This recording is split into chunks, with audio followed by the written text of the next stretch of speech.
조선 후기 강원도 깊은 산골. 사람들이 쉽게 오가지 않는 이 외진 마을에 한도윤이라는 사내가 살고 있었습니다. 그는 갓과 가죽신을 만드는 장인이었습니다. 갓이라 하면 단순한 모자가 아닙니다. 조선시대 남자라면 신분을 막론하고 갓 하나로 그 사람의 됨됨이와 품격이 드러났습니다. 도윤의 손에서 만들어지는 갓은 마을에서도 인근 고을에서도 알아주는 물건이었습니다. 대나무를 결대로 쪼개고 말총을 한 올 한 올 엮어내는 그 손끝은 수십 년의 세월이 쌓인 손이었습니다. 섬세하고 단단하고 정직한 손. 신발도 마찬가지였습니다. 질 좋은 가죽을 골라 무두질하고 본을 뜨고 바늘을 놀려 완성하는 가죽신 한 켤레에는 그의 철학이 담겨 있었습니다. 사람의 품격은 머리 위의 각과 발끝의 신에서 드러난다. 도윤이 입버릇처럼 하는 말이었습니다. 허세가 아니었습니다. 그는 진심으로 그렇게 믿었고 그 믿음 그대로 살아온 사람이었습니다. 그런 도윤의 집에는 작은 아이가 하나 있었습니다. 연서. 10살짜리 계집아이. 몇 해 전 병으로 세상을 떠난 누이의 딸이었습니다. 도윤은 죽어가는 누이의 손을 잡고 약속했습니다. 이 아이만큼은 내가 지키겠다고. 그 약속 하나로 그는 홀로 아이를 키워왔습니다. 연서는 맑은 아이였습니다. 눈빛이 또렷하고 손재주가 좋아서 도윤이 작업하는 모습을 곁에서 지켜보다가 어느새 실을 꿰고 가죽을 다듬는 흉내를 냈습니다. 도윤은 그런 아이를 보며 작게 웃었습니다. 이 아이가 어른이 되면 세상에서 가장 고운 비단신 한 켤레를 선물해줘야지. 그 생각으로 그는 틈틈이 작은 흰 나무 상자를 깎고 다듬었습니다. 아직 완성되지 않은 상자. 자물쇠 자리도 미완인 채로. 마을 사람들은 이 둘을 보며 말했습니다. 참 고집스럽고도 다정한 사람이라고. 그 말이 틀리지 않았습니다. 도윤은 고집스럽게 정직했습니다. 어떤 유혹 앞에서도 품질을 속인 적이 없었고 어떤 권세 앞에서도 굽히지 않았습니다.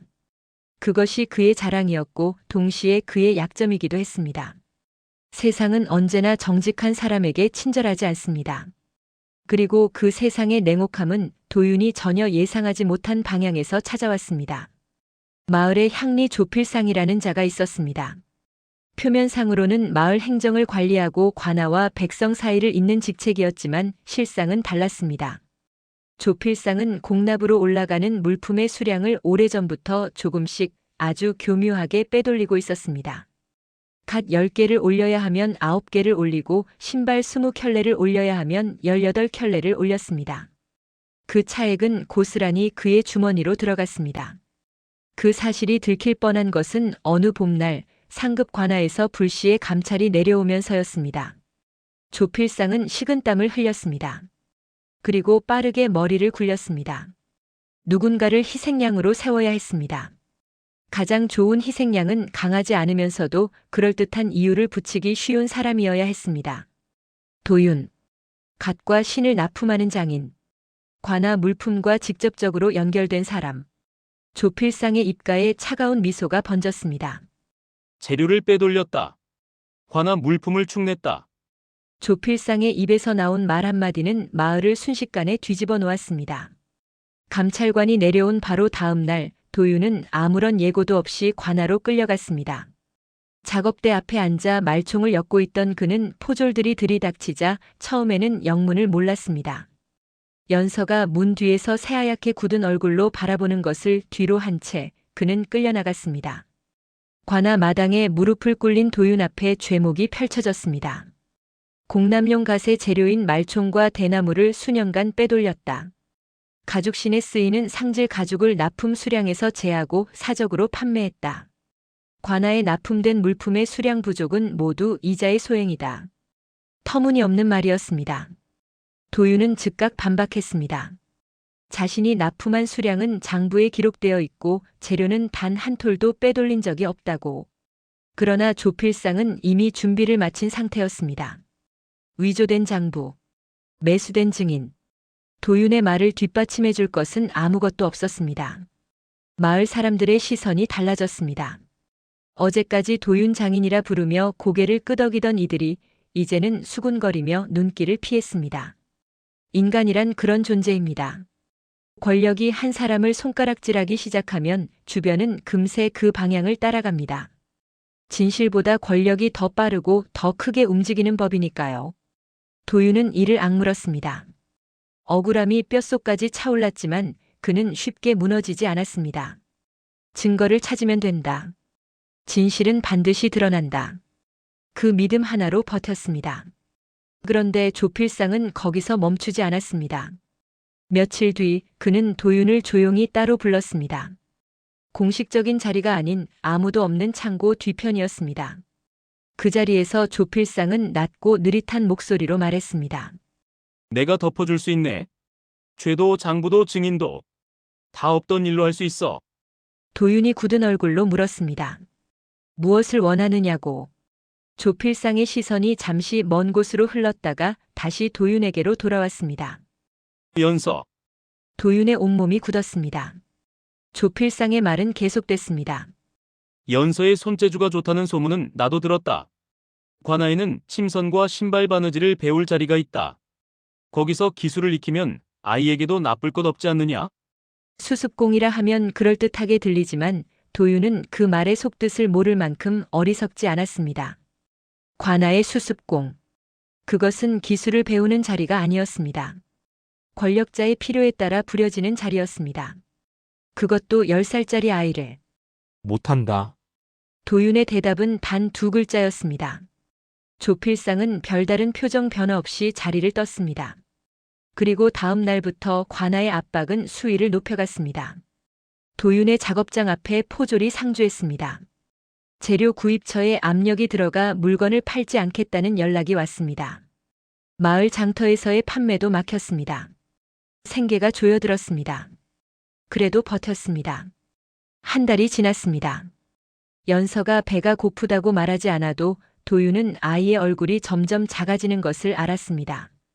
쌀독이 바닥을 드러냈고 땔감도 떨어져 갔습니다. 추운 밤 도윤은 작업대에 앉아 완성하지 못한 흰 나무 상자를 한참 바라봤습니다. 누이의 얼굴이 떠올랐습니다. 이 아이만큼은 지키겠다고. 그 약속이 이제 그를 무너뜨리고 있었습니다. 지킨다는 것이 무엇인지 도윤은 그날 밤 처음으로 흔들렸습니다. 굶기지 않는 것이 지키는 것인지 곁에 두는 것이 지키는 것인지 어느 쪽도 지금 그에게는 허락되지 않는 것처럼 느껴졌습니다. 결국 그는 무너졌습니다. 연서가 떠나던 날은 이른 아침이었습니다. 하늘은 맑았습니다. 그것이 더 잔인하게 느껴졌습니다. 이런 날에는 차라리 비가 내려야 했습니다. 세상이 함께 울어줘야 마땅한 날이었으니까요. 도윤은 새벽부터 일어나 아무것도 하지 못했습니다. 작업대 앞에 앉았다가 마당으로 나왔다가 다시 방으로 들어갔다가 손이 떨렸습니다. 장인의 손 수십 년간 단 한 번도 떨린 적 없던 그 손이. 연서는 오히려 조용했습니다. 울지 않았습니다. 10살짜리 아이가 울지 않았습니다. 작은 보따리 하나를 스스로 챙기고 머리를 단정히 빗고 도윤 앞에 섰습니다. 그 모습이 도윤에게는 칼보다 더 깊이 박혔습니다. 차라리 울고 매달렸다면, 삼촌 가지 말라고 나 보내지 말라고 소리라도 질렀다면. 그러나 연서는 그러지 않았습니다. 이미 알고 있었던 것인지도 몰랐습니다. 어른들의 세계가 어떻게 돌아가는지, 자신이 왜 떠나야 하는지. 10살의 눈으로 보기엔 너무 많은 것을 알아버린 아이였습니다. 도윤은 작업대 서랍에서 흰 나무 상자를 꺼냈습니다. 아직 자물쇠 자리가 비어 있었습니다. 모서리는 매끄럽게 다듬어졌지만 안은 텅 비어 있었습니다. 훗날 어른이 되면 고운 비단신 한 켤레를 넣어주려 했던 그 상자. 완성되지 못한 채로 도윤은 그것을 연서의 손에 쥐어줬습니다. 어디에 있든 이 상자를 열면 삼촌을 떠올리거라. 목소리가 갈라졌습니다. 도윤은 끝까지 담담한 척했지만 마지막 한마디는 결국 흔들렸습니다. 연서는 상자를 두 손으로 받아 꼭 쥐었습니다. 그리고 고개를 끄덕였습니다. 눈물이 차올랐지만 흘리지 않으려 입술을 깨물었습니다. 그 입술이 파르르 떨렸습니다. 관아에서 보낸 수레가 마당 앞에 서 있었습니다. 연서가 수레에 오를 때 도윤은 아이의 발을 봤습니다. 작은 발에 맞지 않는 낡은 집신. 굽이 닳아 발 뒤꿈치가 삐져나온 집신. 신발을 만드는 장인의 조카가 제 발에 맞는 신 한 켤레 없이 떠나고 있었습니다. 도윤은 그 자리에서 아무것도 할 수 없었습니다. 수레가 움직이기 시작했습니다. 연서는 뒤를 돌아봤습니다. 한 번, 두 번. 수레가 모퉁이를 돌아 시야에서 사라질 때까지. 도윤은 그 자리에 서서 움직이지 않았습니다. 마을 어귀의 낡은 나무 한 그루처럼 그냥 그 자리에 박혀 있었습니다. 수레가 완전히 사라지고 나서도 한참 동안. 그날 이후 도윤의 작업대는 달라졌습니다. 손은 여전히 움직였습니다. 대나무를 쪼개고 말총을 엮었습니다. 몸은 일을 했지만 그 안에 무언가가 꺼져 있었습니다. 마을 사람들은 그가 예전과 다름없이 보인다고 했지만 가까이 있던 이들은 알았습니다. 눈빛이 달라졌다는 것을. 조필상은 약속대로 누명을 걷어들였습니다. 장부는 수정됐고 증인들은 사라졌고 사건은 없었던 일이 됐습니다. 마을은 다시 조용해졌습니다. 아무 일도 없었다는 듯이. 그 조용함이 도윤에게는 가장 견디기 힘든 것이었습니다. 석 달이 지났습니다. 도윤은 연서가 어디에 있는지 알아보려 했지만 관아는 입을 닫았습니다. 수습공의 소재는 외부에 알릴 수 없다는 말만 돌아왔습니다. 조필상은 마주쳐도 모른 채 했습니다. 이미 거래는 끝났다는 태도였습니다. 그해 겨울 도윤은 결심했습니다. 이대로는 살 수 없었습니다.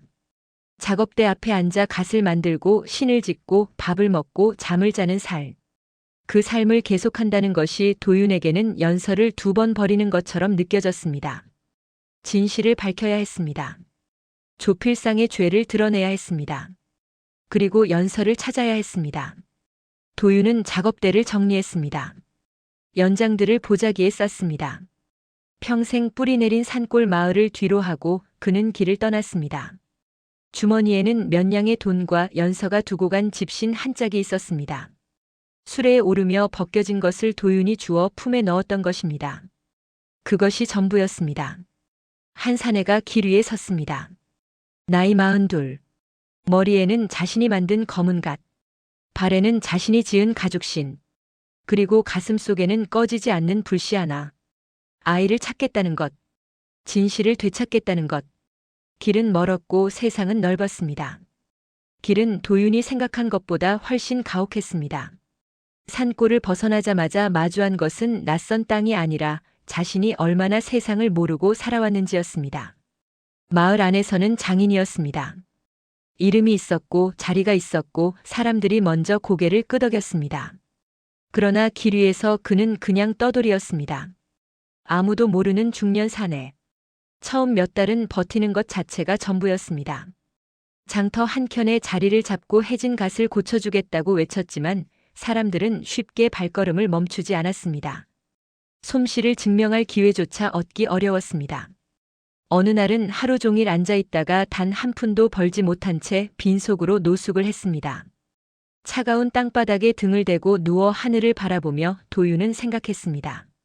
내가 지금 무엇을 하고 있는 것인가? 그러나 포기하지 않았습니다. 충청도 어느 장터에서 전환점이 왔습니다. 한 노인이 낡아 빠진 갓을 들고 지나치다가 도윤의 손놀림을 잠시 바라봤습니다. 도윤은 말없이 자신이 수리 중이던 갓을 들어 보여줬습니다. 노인은 한참을 들여다보더니 자신의 갓을 내밀었습니다. 도윤이 그 갓을 손에 쥐는 순간 문제가 어디 있는지 바로 보였습니다. 대나무 살 2개가 틀어졌고 말총이 3군데 끊어져 있었습니다. 도윤은 묵묵히 고쳤습니다. 1시간도 채 걸리지 않았습니다. 노인은 갓을 받아쓰고는 아무 말 없이 돈을 놓고 갔습니다. 그런데 그 뒷모습이 장터 사람들 눈에 띄었습니다. 마을에서 제법 이름 있는 노인이 직접 맡긴 솜씨라면 믿을 만하다는 소문이 돌았고 그날 오후부터 사람들이 하나둘 찾아오기 시작했습니다. 도윤의 이름이 조금씩 퍼져나갔습니다. 갓을 고치고 신을 기웠습니다. 장터에서 장터로 고을에서 고을로 충청도의 들길을 걸었고 전라도의 너른 들판을 가로질렀습니다. 경상도의 포구에서는 뱃사람들의 거친 신을 손봤습니다. 소금기와 물기로 뻣뻣하게 굳은 가죽을 다시 살려내는 솜씨에 뱃사람들은 혀를 내둘렀습니다. 그러면서 도윤은 소문을 모았습니다. 사람들의 발을 편안하게 해주며 자연스럽게 말을 텄습니다. 관아의 이야기, 수습공의 이야기, 어린 여자아이들이 어디로 가는지. 신발을 고쳐주는 사람에게 사람들은 의외로 쉽게 입을 열었습니다. 앉아서 신을 벗고 기다리는 동안 말이 나왔습니다.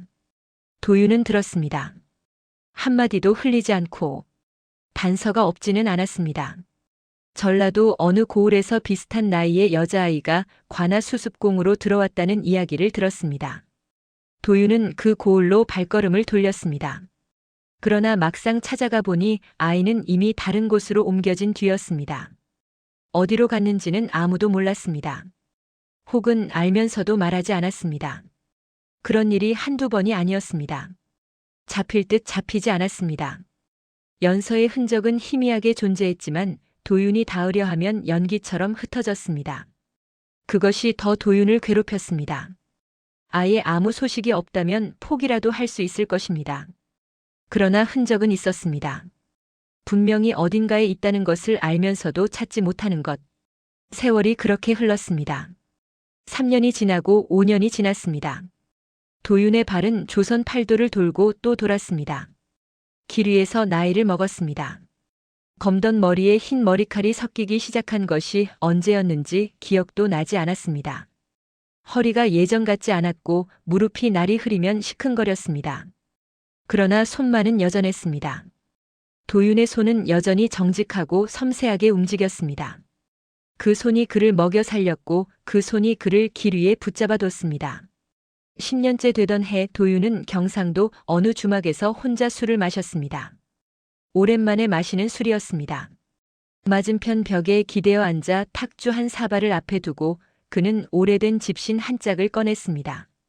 연서가 두고 간 것. 이제는 완전히 낡아서 형체만 남은 것. 도윤은 그것을 손바닥 위에 올려놓고 한참을 바라봤습니다. 연서는 지금 몇 살인가? 20이 됐을 것입니다. 어떻게 살고 있을까? 살아는 있는 것인가? 그 생각이 드는 순간 도윤은 술사발을 내려놓았습니다. 일어섰습니다. 그리고 다시 걸었습니다. 주저앉아서는 안 됐습니다. 앉아있는 동안 연서는 어딘가에서 하루를 더 버티고 있을 테니까. 15년이 지났습니다. 20년이 지났습니다. 말총처럼 검던 머리는 완전히 휘어졌습니다. 도윤의 얼굴에는 길 위의 세월이 주름으로 새겨졌습니다. 허리는 조금 굽었고 걸음은 느려졌습니다. 그러나 그는 멈추지 않았습니다. 그리고 어느 혹독한 겨울, 도윤은 한양에 닿았습니다. 조선에서 가장 크고 가장 많은 사람이 모이는 곳. 연서가 있다면 마지막으로 찾아볼 곳은 여기뿐이라는 생각이었습니다. 그러나 한양은 냉혹했습니다. 수십만 명이 북적이는 이 거대한 도성에서 한 사람을 찾는다는 것은 겨울 바다에서 바늘 하나를 건지는 것과 다르지 않았습니다. 첫날 밤 도윤은 한양 변두리 길가에 쓰러졌습니다. 굶주림과 추위, 그리고 20년의 무게가 한꺼번에 몸을 짓눌렀습니다. 눈이 내리고 있었습니다. 차가운 눈이 휘어진 머리 위에 쌓였습니다. 의식이 흐려지는 순간 도윤은 이상하게도 두렵지 않았습니다. 다만 한 가지 생각만 남았습니다. 연서를 찾지 못했다는 것. 눈꺼풀이 무거워졌습니다. 그때 발소리가 들렸습니다. 발소리는 하나가 아니었습니다. 여럿이었습니다. 가마소리, 하인들의 분주한 발걸음, 그리고 낮고 단호한 여자의 목소리. 저 사람 좀 보거라. 숨은 붙어 있느냐? 의식이 흐릿한 상태에서도 도윤은 그 목소리를 들었습니다. 차갑지 않은 목소리였습니다. 명령하는 어조였지만 그 안에 온기가 있었습니다. 하인 하나가 달려와 도윤의 목에 손을 댔고 숨이 있다는 말이 들렸습니다. 그 다음은 기억나지 않았습니다. 몸이 들렸고 어딘가로 옮겨졌고 그것으로 의식은 완전히 끊어졌습니다. 눈을 떴을 때는 따뜻한 방 안이었습니다. 두꺼운 이불이 덮여 있었고 머리맡에 탕약 사발이 놓여 있었습니다. 도윤은 한참 동안 천장을 바라봤습니다. 여기가 어딘지, 자신이 왜 살아있는지. 몸을 일으키려 하자 온몸이 저항했습니다. 뼈마디마다 20년의 길이 눌려있는 것 같았습니다. 방문이 열리며 중년의 여인이 들어왔습니다. 단정한 차림새, 흐트러짐 없는 자세. 그러나 눈빛은 부드러웠습니다. 그가 바로 도윤을 길에서 거둔 윤씨 부인이었습니다. 한양에서 이름 있는 대감댁의 안주인으로 바깥 출입이 드문 사람이었는데 그날따라 친정 제삿길에 나섰다가 도윤을 발견한 것이었습니다. 많이 놀라셨겠소. 며칠을 앓으셨으니. 며칠. 도윤은 그 말에 몸을 일으키려 했습니다. 며칠이나 누워 있었다니. 그러나 윤 씨 부인이 조용히 손을 들어 막았습니다. 서두르지 마시오. 몸이 먼저요. 도윤은 결국 며칠을 더 누워 있어야 했습니다. 제대로 된 끼니를 먹은 것이 얼마 만인지 몰랐습니다. 몸이 음식을 받아들이는데도 시간이 걸렸습니다. 대감댁 부엌에서 나오는 따뜻한 죽 한 그릇이 20년 중 가장 사치스러운 식사처럼 느껴졌습니다. 기력을 되찾으면서 도윤은 가만히 있지 못했습니다. 신세를 지는 것에 익숙하지 않은 사람이었습니다. 어느 날 아침 그는 일찍 일어나 대감댁 창고 한켠에 쌓여있는 낡은 갓들을 발견했습니다. 손보지 않은 채 방치된 것들이었습니다. 도윤은 말없이 앉아 그것들을 하나씩 살폈습니다. 필요한 도구를 청해 가져왔고 하루 종일 작업했습니다. 저녁이 되어 윤 씨 부인이 그 모습을 발견했습니다. 손보인 갓들이 가지런히 놓여 있었습니다. 윤 씨 부인은 한참 들여다봤습니다. 단순히 수리한 것이 아니었습니다. 형태가 바로잡혔고 빛깔이 살아났습니다. 오래된 것인데도 새 것 같은 품이 났습니다. 솜씨가 예사롭지 않으시구려. 도윤은 그저 고개를 숙였습니다. 윤 씨 부인은 잠시 생각하다가 말했습니다. 마침 집안의 남자 어른들 신발이 모두 낡았는데 머무는 동안 손봐줄 수 있겠느냐고. 도윤은 두말 없이 그러겠다고 했습니다. 그렇게 며칠이 더 지났습니다. 도윤의 손이 닿은 것들이 달라졌습니다. 대감의 갓이 바로잡혔고 서방님들의 가죽신이 새로 지어졌습니다. 하인들의 해진 집신도 손봐줬습니다. 신분을 가리지 않았습니다. 도윤에게는 발이 있는 사람이면 누구든 편한 신을 신어야 한다는 것이 당연한 일이었습니다. 대감댁 안에 소문이 돌았습니다. 발을 살리는 노장인이 와 계신데. 하인들 사이에서 시작된 말이 안채까지 퍼졌습니다. 도윤은 그 말이 쑥스러웠지만 나쁘지 않았습니다. 이름 없이 길을 떠돌던 20년 동안 그는 수없이 많은 사람의 발을 고쳐줬지만 제대로 된 이름 하나 얻지 못했습니다. 이곳에서 처음으로 사람들이 그를 무언가로 불러줬습니다. 윤 씨 부인은 도윤에게 당분간 더 머물 것을 청했습니다. 집안에 손볼 것이 아직 많다는 이유였지만 도윤은 그 말 뒤에 다른 것이 있음을 느꼈습니다. 이 부인은 사람을 볼 줄 아는 사람이었습니다. 도윤이 단순한 떠돌이 장인이 아니라는 것을, 무언가를 찾고 있는 사람이라는 것을, 그것을 알면서도 묻지 않는 것이었습니다. 도윤은 머물기로 했습니다. 한양에서 연서를 찾으려면 발판이 필요했습니다. 이 대감댁은 한양 안에서 제법 연줄이 있는 집안이었습니다. 이곳에 머물면서 소문을 모으면 길바닥에서 헤매는 것보다 나을 수 있었습니다. 그러나 도윤이 미처 생각하지 못한 것이 있었습니다. 연서를 찾기 위해 한양까지 왔지만 연서는 도윤이 상상하지 못한 방식으로 이미 그의 아주 가까운 곳에 있었습니다. 대감댁 안채 깊숙한 곳에서 누군가 오래된 흰 나무 상자를 닫고 있었습니다. 도윤은 아직 몰랐습니다. 그날은 도윤이 대감댁에 머문 지 열흘째 되는 날이었습니다. 윤 씨 부인의 부탁으로 창고 정리를 돕던 도윤은 안채와 이어지는 좁은 복도 끝, 평소에는 잘 열지 않는다는 작은 창고 문 앞에 섰습니다. 하인이 자물쇠를 열고 먼저 들어갔고 도윤은 그 뒤를 따랐습니다. 오래된 나무 냄새, 먼지, 그리고 세월의 냄새. 창고 안에는 쓰지 않는 물건들이 켜켜이 쌓여 있었습니다. 낡은 제기, 깨진 도자기 조각, 오래된 보자기에 쌓인 것들. 도윤은 하인의 안내에 따라 안쪽으로 들어가다가 발걸음을 멈췄습니다. 창고 한켠 작은 창문 아래 한 여인이 앉아 있었습니다. 나이는 30 언저리로 보였습니다. 수수한 차림새였지만 자세가 단정했고 손놀림이 조심스러웠습니다. 그녀는 무언가를 천으로 닫고 있었습니다. 아주 오래되고 낡은 물건을, 작고 하얀 나무 상자를. 도윤의 발이 굳었습니다. 상자의 모양이 보였습니다. 모서리의 선, 전체적인 비례, 뚜껑의 두께, 그리고 자물쇠 자리가 비어있는 것, 완성되지 않은 채로 남겨진 그 자리. 심장이 한 박자 건너뛰었습니다. 세상에 똑같은 나무 상자가 있을 수 있습니다. 우연이라는 것도 있습니다. 도윤은 스스로를 다독였습니다. 20년을 찾아 헤매는 동안 수없이 속았습니다. 비슷한 아이를 보고 달려갔다가 아닌 것을 확인하고 돌아선 적이 몇 번인지 셀 수도 없었습니다. 그 상처가 쌓여 있었기 때문에 도윤은 함부로 움직이지 않았습니다. 천천히 다가갔습니다. 여인은 인기척을 느끼고 고개를 들었습니다.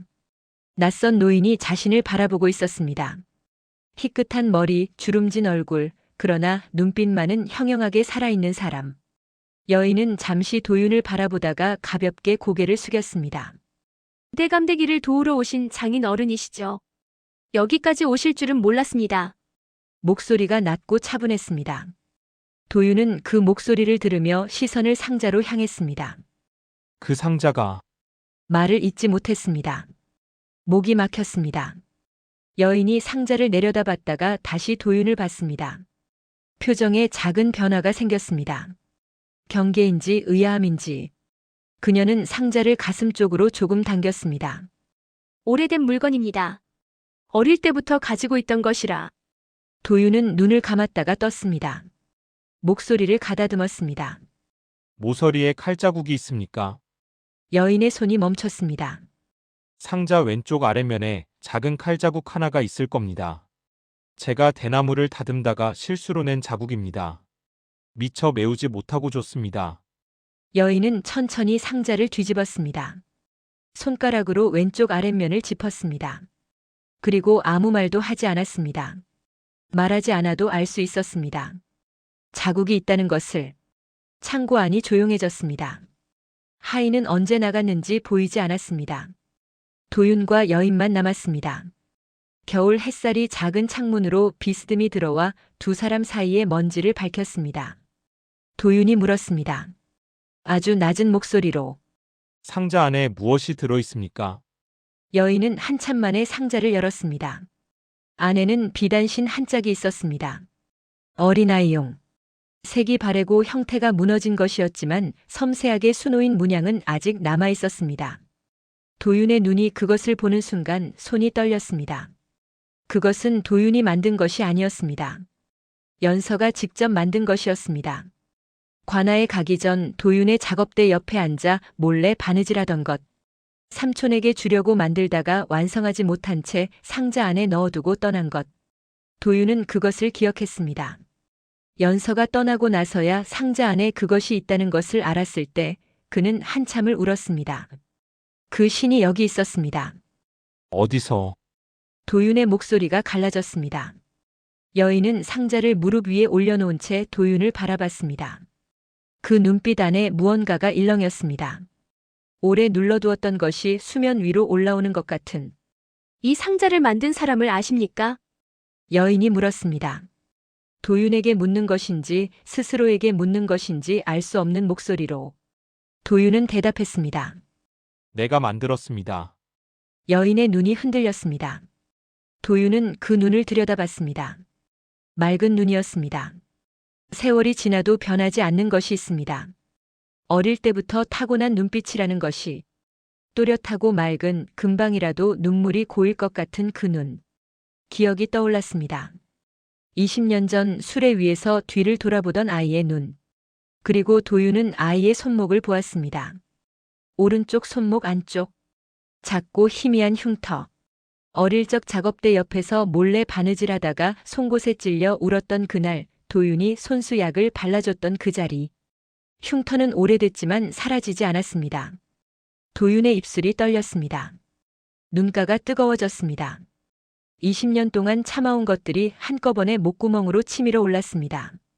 여인 서연화는 상자를 꼭 쥔 채 도윤을 바라봤습니다. 그 눈에 이제는 숨길 수 없는 것이 차올랐습니다. 두 사람은 한동안 아무 말도 하지 못했습니다. 창고 안으로 스며드는 겨울 햇살이 조금씩 길어지고 있었습니다. 먼지들이 빗속에서 천천히 내려앉았습니다. 세상이 잠시 숨을 멈춘 것 같은 순간이었습니다.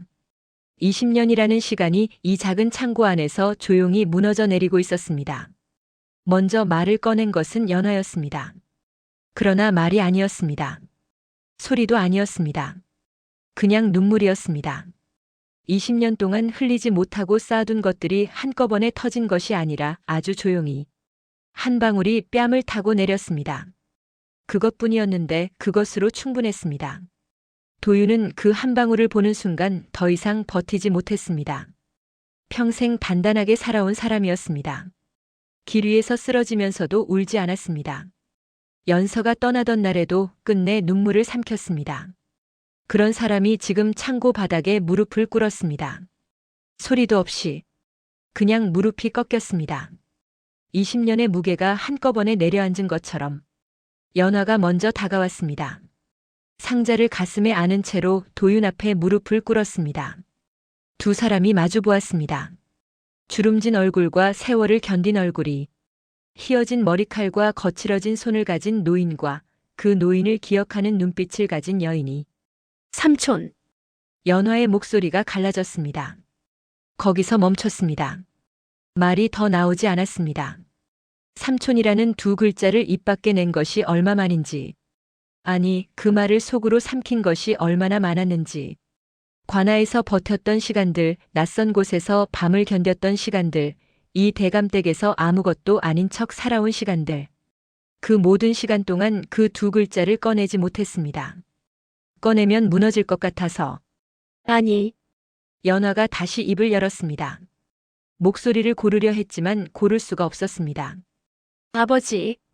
도윤의 눈에서 눈물이 떨어졌습니다. 소리 없이 떨어졌습니다. 창고 바닥에 먼지 위에.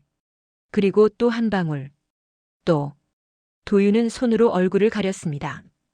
그 손이 떨렸습니다. 갓을 만들고 신을 짓던 20년을 버텨온 그 손이 지금 아이처럼 떨렸습니다. 얼마나 그렇게 있었는지 모릅니다. 창고 안으로 들어오는 햇살의 각도가 바뀌도록 두 사람은 그 자리에 있었습니다. 말이 필요하지 않았습니다. 20년치의 말을 한꺼번에 할 수는 없었습니다. 그럴 필요도 없었습니다. 지금 이 자리에 함께 있다는 것으로 먼저 충분했습니다. 한참 뒤에 연화가 먼저 이야기를 꺼냈습니다. 관아에 들어간 뒤의 이야기였습니다. 도윤이 20년 동안 상상하고 또 상상하며 두려워했던 이야기들. 연화는 담담하게 말했습니다. 처음 몇 해는 혹독했다고. 수습공이라는 이름이 무색하게 꾸준히를 도맡았고 어린 나이에 견디기 힘든 것들도 있었다고. 그러나 손재주가 좋다는 것이 결국 그녀를 살렸다고. 침선을 배웠습니다. 신발을 배웠습니다. 도윤의 작업대 옆에서 어깨 너머로 익힌 것들이 바탕이 됐습니다. 몇 해가 지나자 솜씨를 알아보는 사람이 생겼고 전전하다 결국 이 대감댁의 자리를 잡았습니다. 침선과 신발 바느질을 맡은 사람으로. 그것이 10년이 넘었습니다. 삼촌을 아버지를 찾으려 했습니다. 연화가 말했습니다. 그런데 강원도 마을로 사람을 보냈더니 이미 오래전에 떠나셨다고 했습니다. 어디로 갔는지 아무도 몰랐습니다. 도윤은 눈을 감았습니다. 그렇습니다. 그는 연서를 찾아 떠났고 연서는 도윤을 찾으려 했지만 도윤은 이미 없었습니다. 두 사람이 서로를 찾아 조선 팔도를 헤매는 동안 이렇게 엇갈리고 또 엇갈렸습니다. 그러다 결국 한양에서 만났습니다. 도윤이 길가에 쓰러지지 않았다면, 윤씨 부인이 그냥 지나쳤다면, 도윤이 이 창고에 들어오지 않았다면 수많은 우연이 겹쳐 이 자리가 만들어졌습니다. 세상에 우연이라는 것이 있는지 도윤은 믿지 않았습니다. 이것은 우연이 아니었습니다. 20년 동안 멈추지 않은 두 사람의 걸음이 결국 여기서 만난 것이었습니다. 조필상은 도윤이 물었습니다. 오래 참아온 이름이었습니다. 연화는 잠시 생각하다가 말했습니다. 몇 해 전 그가 오랫동안 저질러온 일들이 한꺼번에 드러났다고. 공납을 속인 것뿐 아니라 훨씬 많은 것들이 나왔고 결국 유배를 갔다고. 하늘 아래 영원한 비밀은 없었습니다. 다만 더디게 드러날 뿐이었습니다. 도윤은 아무 말도 하지 않았습니다. 통쾌하지도 않았고 분하지도 않았습니다. 그냥 오래된 무게가 조금 가벼워지는 느낌이었습니다. 그것으로 충분했습니다. 그해 봄이 왔습니다. 도윤은 한양 변두리에 작은 갓방을 열었습니다. 윤씨 부인이 자리를 봐줬습니다. 연화는 대감댁 일을 정리하고 그 갓방 한켠에 작업 자리를 만들었습니다. 침선과 신발 바느질을 맡았습니다. 두 사람이 나란히 앉아 일했습니다. 갑방은 소박했습니다. 그러나 사람들의 발길이 끊이지 않았습니다. 도윤의 손에서 나오는 갓은 여전히 정직했습니다. 대나무 살 하나 흐트러지지 않았고 말총 한 올 소홀하지 않았습니다. 연화의 손에서 나오는 신발은 고왔습니다. 실 한 땀 한 땀이 단단하고 섬세했습니다. 사람들은 이 갑방의 물건을 얻으면 오래 쓴다고 했습니다. 손이 진심인 것은 쓰는 사람이 먼저 알았습니다. 어느 날 저녁 일을 마치고 두 사람이 마주 앉았습니다. 도윤이 서랍에서 무언가를 꺼냈습니다. 작은 비단 꾸러미였습니다. 연화 앞에 내밀었습니다. 연화가 꾸러미를 풀자 안에서 비단신 한 켤레가 나왔습니다. 고운 색실로 수놓은 꽃 문양. 연화의 발 크기에 맞춰 지은 것이 분명했습니다. 도윤이 언제 만들었는지 연화는 몰랐습니다. 어릴 때 주려 했던 것이다. 도윤이 말했습니다. 더 이상의 설명은 없었습니다. 연화는 신발을 손에 들고 한참을 바라봤습니다. 눈물이 날 것 같았지만 이번에는 참았습니다. 대신 웃었습니다. 오랜만에 억지가 아닌 웃음이었습니다. 그날 밤 달이 밝았습니다. 두 사람은 흰 나무 상자를 사이에 두고 차를 나눴습니다. 도윤이 자물쇠 자리를 손보아 이제는 완성된 상자였습니다. 20년 만에 완성된 것이었습니다. 상자 안에는 연화가 어릴 적 만들다 만 비단신 한 짝과 도윤이 새로 지어준 비단신 한 켤레가 함께 들어있었습니다. 끊어졌던 것이 이어졌습니다. 도윤은 차 사발을 두 손으로 감쌌습니다. 따뜻했습니다. 길 위에서 20년을 살며 잊고 있었던 온기였습니다. 맞은편에 연화가 있었습니다. 살아서 여기 있었습니다. 사람들은 말합니다. 좋은 갓은 고개를 바로 세워주고 좋은 시는 삶을 바르게 걷게 해준다고. 도윤은 평생 그 말을 믿으며 살았습니다. 흔들릴 때도 무너질 것 같을 때도 그 믿음이 그를 다시 일으켜 세웠습니다. 그리고 그 믿음은 틀리지 않았습니다. 바르게 걸어온 발이 결국 여기까지 닿았습니다. 달빛이 갑방 창문으로 스며들었습니다. 두 사람의 그림자가 나란히 벽에 걸렸습니다. 노인과 여인, 삼촌과 조카, 아버지와 딸, 무엇이라 불러도 좋은 사이. 세상이 억지로 떼어놓았지만 끝내 다시 만난 두 사람. 남은 세월이 얼마인지는 알 수 없었습니다. 그러나 이제는 함께였습니다. 그것으로 충분했습니다. 아니, 그것이 전부였습니다. 갑방의 등불이 조용히 타올랐습니다. 두 사람의 손이 같은 일을 하며 같은 자리에서 한 걸음씩 앞으로 나아가고 있었습니다.